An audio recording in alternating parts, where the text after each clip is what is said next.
माननीय श्री पवन बनसोड पोलीस अधीक्षक यवतमाळ यांनी पोलीस स्टेशन हद्दीत शांतता व सुव्यवस्था अबाधित राहावी करिता अवैध शस्त्रे बाळगणाऱ्यांना विरुद्ध कारवाई करण्याबाबत आदेशित केले होते।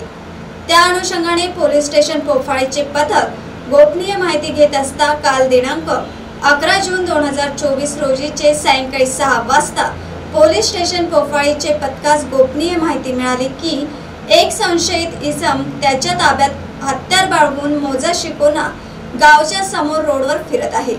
अशा गोपनीय खबरेवरून पोलीस स्टेशन पोफाळीच्या पथकाने उमरखेड पुसद रोडवर शिळोना गावाच्या समोर सापळा लावला असता इसम मिळालेल्या खबराप्रमाणे संशयितरित्या मिळून आल्या पोलीस स्टेशन पोफाळीच्या पथकाने शिताफीने त्याला ताब्यात घेऊन झडती घेतली होती। या झडती दरम्यान आरोपीच्या ताब्यातून एक कारतूस मिळून आले।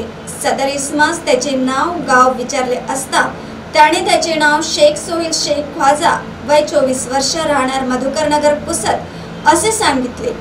त्यास त्याच्या ताब्यातून मिळून आलेल्या गावठी बनावटीच्या पिस्टलचे परवाना बाबत विचारणा केली असता त्याने कोणताही परवाना नसल्याचे सांगितल्यावरून पंचसमक्ष आरोपीकडून एक गावठी बनावटीचे मॅगझिन सह पिस्ट व 2 जिवंत कारतूस असा एकूण 17,000 रुपयाचा मुद्देमाल जप्त करण्यात आला।